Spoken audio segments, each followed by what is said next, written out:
Good morning or afternoon, whenever you are tuning in. I wanted to give you a quick demo on how to do blood pressure while somebody is exercising. So I have my husband here ready to demonstrate for us. So first thing I want to do is make sure I get my blood pressure cuff on.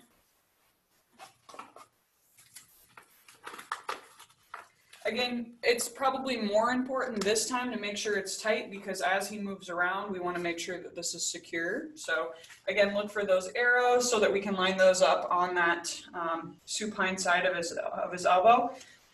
Then I'm going to take my dial and make sure it's hooked on in the front.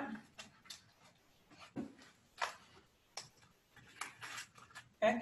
Then I'm going to get my stethoscope, put these in my ear, double check, make sure it's working okay. Then I'm gonna give them some instructions. Again, you're gonna be asking one of your family members or friends or somebody to be your subject in this. So, things I wanna tell him, I'm gonna have him do a wall sit as long as he can. He needs to make it, we would prefer at least 1 minute.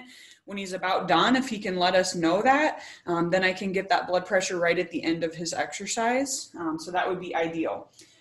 Changes that I'm expecting to see, I'm expecting both systolic and diastolic to increase above what I had already measured him to be at resting levels, okay? So, again, imagine that I was gonna get his resting levels. He's already in this position. I wanna support his arm. Let me turn that a little bit.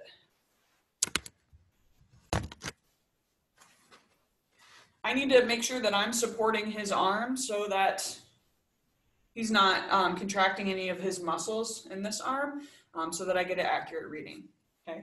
So again, I'm going to turn my nozzle, support his arm, pump him up, watch what's going on, and let the air out slowly, okay? If you want a third person to help you by stabilizing his arm, that's totally fine. If you can grab another person, that's great, okay? So now when he goes to do the wall sit, I'm gonna leave the cuff on. Again, make sure you totally have deflated it at the end of each measurement so that he's not like, oh my God, my arm's dying, right? So we'll go ahead and have him do a wall sit and then I'll kind of demo how we're gonna take the blood pressure during this activity. Again, oh, my camera down a little bit. Again, as the researcher, I need to make sure he's doing it right. So I don't want his hands on his arm or on his legs at all.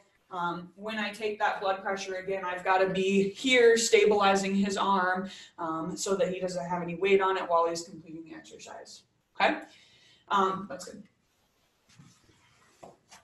So the next thing I want to demo for aerobic exercise, you're going to have your person do walking or light jogging. I also gave you an option to have them do biking if that's available. So I'm going to just have Richard sit on our rowing machine so that I can kind of give you a demo of how I might take his blood pressure if that was a bike. I'm not going to ask him to row. That would be really pretty funny to try and get his blood pressure while he was doing that.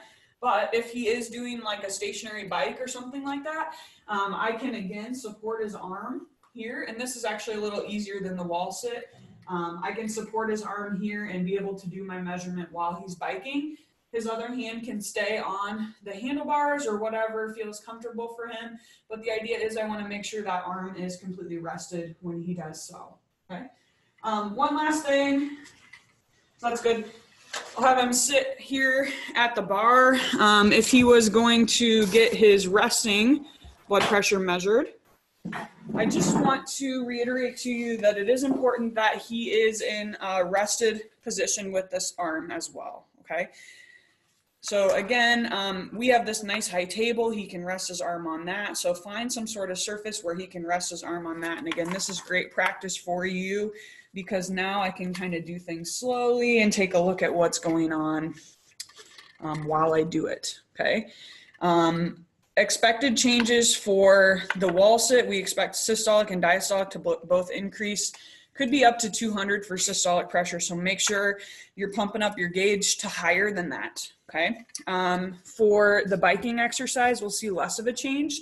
So for the biking exercise or the aerobic exercise, you'll see a moderate increase in systolic pressure and probably no change in diastolic pressure. Okay. Great image quality. I know. These computers are awesome, aren't they? And then, do your resting stuff first so that you have an idea of what normal is for them. If you're having them on the bike, you can leave that on. If they are going out for a walk or run or whatever, then take it off in between, and just do the best you can that way.